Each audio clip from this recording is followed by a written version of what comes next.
একদিকে মহাযুদ্ধের দাবানলে জ্বলছে পুরো মধ্যপ্রাচ্য, আর অন্যদিকে ওয়াশিংটনের ক্ষমতা কেন্দ্র থেকে মাত্র ২৪ ঘন্টার ব্যবধানে ঘটে গেল এক নজিরবিহীন রাজনৈতিক নাটক। মার্কিন প্রেসিডেন্ট ডোনাল্ড ট্রাম্প এক অদ্ভুত সিদ্ধান্ত নিলেন। সৌদি আরবের সাথে স্বাক্ষরিত বহু প্রতীক্ষিত একটি সামরিক ও প্রযুক্তিগত পরমাণু চুক্তি হঠাৎ করে আটকে দিলেন তিনি। কিন্তু কেন হঠাৎ করে বদলে গেল ওয়াশিংটনের সুর? এই নজিরবিহীন সিদ্ধান্তের পেছনে কি সত্যি ইসরায়েলের কোনো গোপন চাল কাজ করছে? ঠিক এই সংকটময় সময়ে মধ্যপ্রাচ্যের আগুন নেভাতে একসাথে মাঠে নেমেছে দুই পরমাণু শক্তিধর দেশ, চীন ও পাকিস্তান। কিন্তু প্রশ্ন হচ্ছে, ইয়েমেনের হুতিদের মারাত্মক নৌ অবরোধ আর লোহিত সাগরের রণক্ষেত্রের মধ্যে চীন ও পাকিস্তানের এই কূটনৈতিক চাল কি সত্যি পারবে মধ্যপ্রাচ্যের শান্তি ফিরিয়ে আনতে? আপনি যদি বর্তমান মুসলিম বিশ্বের পিছিয়ে পড়ার কারণ জানতে চান এবং একই সাথে পশ্চিমাদের তৈরি করা এই বৈশ্বিক আমেরিকা ইরান চুক্তির আসল সত্যটি জানতে আগ্রহী হন, তবে আজকের ভিডিওটি একদম শেষ পর্যন্ত দেখবেন।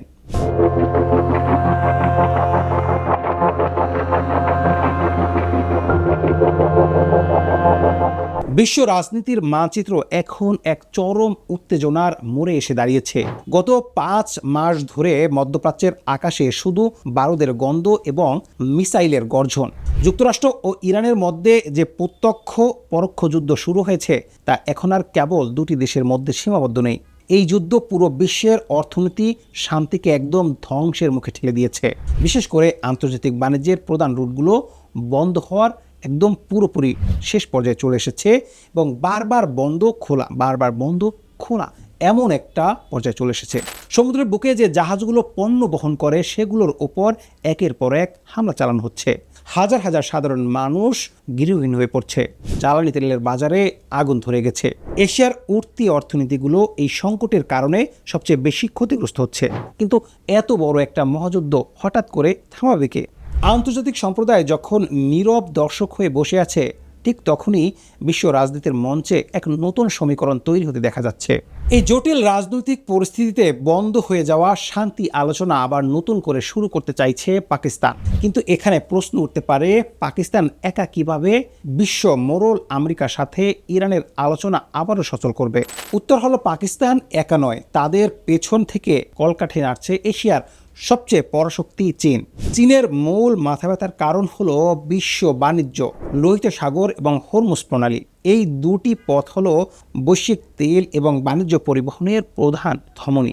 যুদ্ধ দীর্ঘায়িত হলে এবং এই সামুদ্রিক রুটগুলো বন্ধ থাকলে চীনের $1 ট্রিলিয়ন অর্থনীতি মারাত্মক ধাক্কা খাবে। তাই চীন চায় যে কোনো মূল্যে যুদ্ধের অবসান। এই উদ্দেশ্য নিয়ে ইরানের ইসলামী বিপ্লবী গার্ড বা IRGC অত্যন্ত ঘনিষ্ঠ নেতা এবং ইরানের নতুন স্বরাষ্ট্রমন্ত্রী ইস্কান্দার মোমেনি সম্প্রতি পাকিস্তান সফর করেছেন। গত মাত্র 10 দিনের মধ্যে এটি ছিল তার দ্বিতীয় সফর। ইসলামাবাদে তিনি পাকিস্তানের পররাষ্ট্রমন্ত্রী এবং সেনাপ্রধান অসীম মনিরের সাথে অত্যন্ত গোপনীয় ও গুরুত্বপূর্ণ বৈঠক করেছেন। তাদের আলোচনার মূল বিষয় ছিল কিভাবে নতুন করে ওয়াশিংটনের সাথে তেহরানের একটি পরমাণু ও যুদ্ধবিরতির চুক্তি করা সম্ভব। কিন্তু এখানেই তৈরি হয় এক নতুন বড় প্রশ্ন, পাকিস্তানের জন্য কি এই মধ্যস্থতা করা আদৌ সহজ হবে? উত্তর হলো মোটেই না। পাকিস্তানের কূটনৈতিক অবস্থান এখন এক চরম জটিল জালে আটকে আছে। প্রথমত, ইয়েমেনের ইরান সমর্থিত হুতি বিদ্রোহী গোষ্ঠী সম্প্রতি লোহিত সাগর ও সংলগ্ন এলাকায় সৌদি আরবের বিরুদ্ধে কড়া নৌ অবরোধ ঘোষণা করেছে। তারা ইতিমধ্যেই সৌদি আরবের দুটি বিশালাকার তেলবাহী ট্যাঙ্কারে হামলা চালিয়েছে। আবার অন্যদিকে গত বছরই সৌদি আরবের সাথে একটি অত্যন্ত গুরুত্বপূর্ণ কৌশলগত প্রতিরক্ষা চুক্তি সই করেছে পাকিস্তান। অর্থাৎ সৌদি আরব কোনো সামরিক সংকটে পড়লে পাকিস্তানকে নিরাপত্তা সহযোগিতায় এগিয়ে আসতে হবে। শুধু তাই নয়, পাকিস্তান দীর্ঘদিন ধরেই সৌদি আরবের কাছ থেকে বিলিয়ন বিলিয়ন ডলারের আর্থিক অনুদান ও কম সুদে ঋণ পেয়ে আসছে। নিজেদের নড়বড়ে অর্থনীতি টিকে রাখতে ইসলামাবাদের কাছে রিয়াদের গুরুত্ব অপরিসীম। এখন পাকিস্তান যদি তেহরানের দিকে বেশি ঢুলে পড়ে তবে রিয়াদ ক্ষুব্ধ হবে। আবার চীনকেও তারা কোনোভাবে চটাতে পারবে না, কারণ পাকিস্তানের সর্ববৃহৎ মেগা প্রজেক্ট সিপেক এবং অর্থনৈতিক জীবনরেখা বজায় রাখছে চীন। এই চরম জটিল সমীকরণের মধ্যেও চীনা পররাষ্ট্রমন্ত্রী কূটনীতিকরা অত্যন্ত বিচক্ষণের সাথে কাজ করছেন। পাকিস্তানের পররাষ্ট্রমন্ত্রী ইসহাক দার বেইজিং সফর করে চীনা নেতৃত্বের সাথে মধ্যপ্রাচ্যের বর্তমান রণকৌশল নিয়ে দীর্ঘ আলোচনা করেছেন। চীন স্পষ্ট জানিয়ে দিয়েছে তারা কাতার ও পাকিস্তানের সাথে এই কূটনৈতিক প্রচেষ্টাকে পূর্ণ সমর্থন জানাচ্ছে। চীনা পররাষ্ট্র মন্ত্রণালয় থেকে নিশ্চিত করা হয়েছে যে তারা দ্রুত উপসাগরীয় অঞ্চলে শান্তি ও স্থিতিশীলতা ফিরিয়ে আনতে নিজেদের মধ্যস্থতাকারীদের ভূমিকা অব্যাহত রাখবে। কারণ চীন হলো আন্তর্জাতিক নিষেধাজ্ঞাকে বুড়ো আঙ্গুল দেখিয়ে ইরানের অপরিশোধিত তেলের প্রধান খদ্দের। শুধু তেল কেনা নয়, চীন সম্প্রতি ইরানকে বেশ কিছু উন্নত প্রযুক্তি ও স্যাটেলাইট নেভিগেশনাল সিস্টেম সরবরাহ করে তেহরানের নিরাপত্তা সক্ষমতা অনেক বাড়িয়ে দিয়েছে। তাই চীন যদি মধ্যপ্রাচ্যে সরাসরি প্রভাব ফেলে তবে আমেরিকার জন্য তা হবে অনেক বড় মাথা ব্যথার কারণ। পাকিস্তান অবশ্য ইরানের কাছে অত্যন্ত স্পষ্ট ভাষায় বার্তা পাঠিয়েছে। ইসলামাবাদ জানিয়েছে সৌদি আরব ও উপসাগরীয় অন্য দেশগুলোর উপর হামলা সম্পূর্ণ বন্ধ না হলে ওয়াশিংটন কোনো অবস্থাতেই নতুন করে আলোচনার টেবিলে বসবে না। এখন প্রশ্ন আসতে পারে, চীন এবং পাকিস্তানের এই আঞ্চলিক উদ্যোগের মধ্যে আমেরিকা এবং সৌদি আরবের ভেতরে কি খেলা চলছে? ঠিক যখন ইসলামাবাদে বৈঠক চলছিল তখন ওয়াশিংটনে ঘটে যায় এক নজিরবিহীন নাটকীয় ঘটনা। গত প্রায় 2 দশক ধরে আলোচনার টেবিলে আটকে থাকা যুক্তরাষ্ট্র সৌদি বেসামরিক পারমাণবিক চুক্তিটি অবশেষে আনুষ্ঠানিকভাবে সই হওয়ার পথে এগোচ্ছিল। ওয়াশিংটনে যুক্তরাষ্ট্রের জ্বালানি মন্ত্রণালয়ের সদর দফতরের অত্যন্ত জাঁকজমকপূর্ণ আয়োজনের মধ্য দিয়ে মার্কিন জ্বালানি মন্ত্রী ক্রিস রাইট এবং রিয়াদ থেকে ভিডিও কনফারেন্সের মাধ্যমে যুক্ত হওয়া সৌদি জ্বালানি মন্ত্রী এই চুক্তিতে প্রাথমিক সম্মতি জানান। এই চুক্তি অনুযায়ী সৌদি আরবকে বেসামরিক কাজের জন্য পারমাণবিক শক্তি উন্নয়ন কৌশলগত সুযোগ দেওয়ার কথা ছিল। এত বছর ধরে সৌদি যুবরাজ মোহাম্মদ বিন সালমান যে সুবিধার জন্য মার্কিন প্রশাসনের উপর চাপ দিয়ে আসছিলেন তা এক নিমিষে পূরণ হতে যাচ্ছিল। কিন্তু এই আনন্দ স্থায়ী হয়েছিল মাত্র 24 ঘন্টা। পরের দিন সকালেই মার্কিন সামাজিক যোগাযোগ মাধ্যমে ট্রুথ সোশ্যালে দেওয়া এক বার্তায় মার্কিন প্রেসিডেন্ট ডোনাল্ড ট্রাম্প পুরো চুক্তিটি এক ঝটকায় স্থগিত করে দেন। ট্রাম্প নতুন 2টি অত্যন্ত কঠিন ও অবাস্তব শর্ত জুড়ে দেন। প্রথমত তিনি স্পষ্ট জানিয়ে দেন যে এই পারমাণবিক চুক্তি কার্যকর করতে হলে সৌদি আরবকে অবিলম্বে ঐতিহাসিক আব্রাহাম অ্যাকর্ডস এ যোগ দিয়ে ইসরায়েলকে রাষ্ট্র হিসেবে স্বীকৃতি দিতে হবে এবং সম্পর্ক স্বাভাবিক করতে হবে।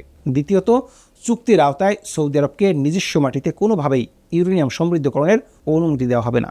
ট্রাম্পের এই আকস্মিক ও নাটকীয় ইউটার্নে শুধু রিয়াদ নয়, ওয়াশিংটনের নিজস্ব পররাষ্ট্র ও জ্বালানি মন্ত্রণালয়ের কর্মকর্তারাও চরম বিভ্রান্তিতে পড়ে। মুহূর্তের মধ্যে বহু বছরের কূটনীতির আলোচনা বড় ধরনের গভীর অনিশ্চয়তার মুখে গিয়ে পড়ে।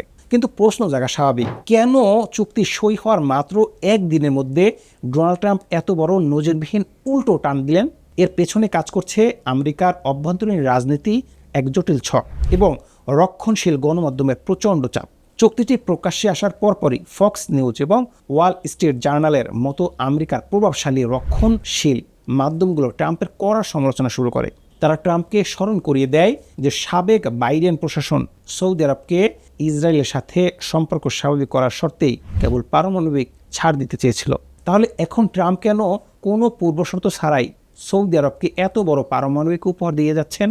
মিডিয়া এবং নিজের রাজনৈতিক সমর্থকদের এই তীব্র সমালোচনা ট্রাম্প সহ্য করতে পারেননি। ফলে হোয়াইট হাউসের প্রেস সেক্রেটারি টেলর রজার্স সঙ্গে সঙ্গে বিষয়টিকে ধামাচাপা দিতে জ্বালানি মন্ত্রণালয়ের উপর দায় চাপিয়ে দেন এবং দাবি করেন যে ইসরায়েলের সাথে শান্তি প্রতিষ্ঠা ছাড়া সৌদিকে কোনো পারমাণবিক প্রযুক্তি হস্তান্তর করা হবে না। তবে এই রাজনৈতিক নাটকের নৈপথ্যে যিনি কলকাঠি নেড়েছেন তিনি হলেন ইসরায়েলের প্রধানমন্ত্রী বেনিয়ামিন নেতানিয়াহু।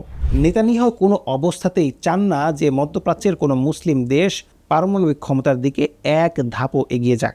কারণ ইসরায়েল এই অঞ্চলের নিজেদের একক পারমাণবিক আধিপত্য বা নিউক্লিয়ার মনোপলি বজায় রাখতে বদ্ধপরিকর।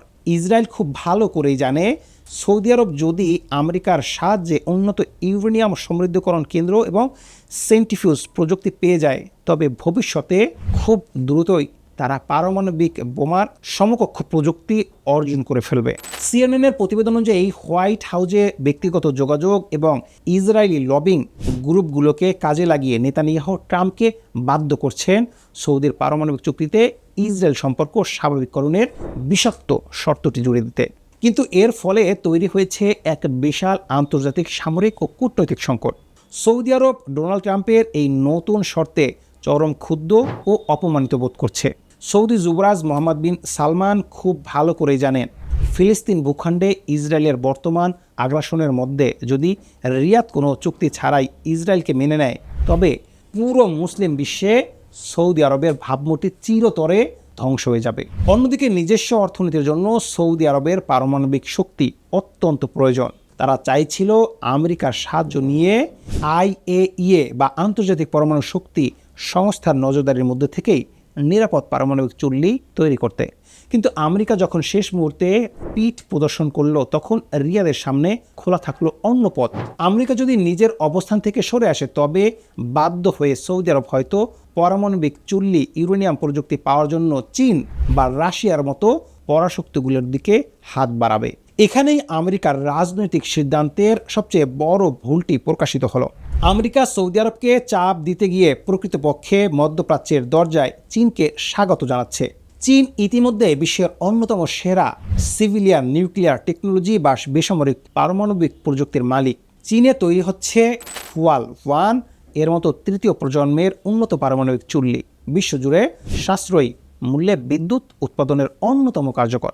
সৌদি আরব যদি যুক্তরাষ্ট্রের কঠিন শর্ত প্রত্যাখ্যান করে চীনের সাথে এই পারমাণবিক চুক্তিতে স্বাক্ষর করে, তবে মধ্যপ্রাচ্য থেকে আমেরিকার গত 7 দশকের ভূরাজনৈতিক আধিপত্য একদম ধূলিসাৎ হয়ে যাবে। এছাড়া বেইজিং সৌদি আরবকে সাহায্য করলে আন্তর্জাতিক অঙ্গনে ওয়াশিংটন ও ইসরায়েলের একক প্রভাব বলতে আর কিছুই অবশিষ্ট থাকবে না। এখন প্রশ্ন উঠতে পারে, ইয়েমেনের হুতি বিদ্রোহী ও লোহিত সাগরের যুদ্ধ পরিস্থিতি কিভাবে এই পারমাণবিক চুক্তি এবং চীন পাকিস্তানের কূটনৈতিক উদ্যোগের সাথে যুক্ত? বর্তমানে ইয়েমেনের হুতি বিদ্রোহীরা যেসব উন্নত ক্ষেপণাস্ত্র ও ড্রোন ব্যবহার করছে, সেগুলো সামরিক দিক থেকে অত্যন্ত শক্তিশালী। বিশেষ করে তাদের হাতে থাকা তুফান নামক ব্যালিস্টিক ক্ষেপণাস্ত্র এবং সামাদ-3 সুইসাইডাল ড্রোন শত শত মাইল দূরের নৌজাহাজে নিখুঁতভাবে আঘাত করতে সক্ষম। সম্প্রতি তারা যে সৌদি তেলবাহী ট্যাঙ্কারে আক্রমণ চালিয়েছে, তা বিশ্ব তেলের বাজারে বিশাল আতঙ্ক তৈরি করেছে। হুতিরা স্পষ্ট জানিয়ে দিয়েছে, ইয়েমেন ও ফিলিস্তিনের উপর পশ্চিমাদের আগ্রাসন না থামলে তারা কোনো জাহাজকে নিরাপদে লোহিত সাগর পাড়ি দিতে দিবে না। এই সামরিক উত্তেজনার কারণেই পাকিস্তান ও চীন দ্রুত শান্তি প্রতিষ্ঠার জন্য মধ্যস্থতাকারী হিসেবে ঝাঁপিয়ে পড়ছে। কারণ লোহিত সাগরের পথ বন্ধ থাকা মানে পুরো এশিয়া ও ইউরোপের বাণিজ্য ধ্বংসে নামা।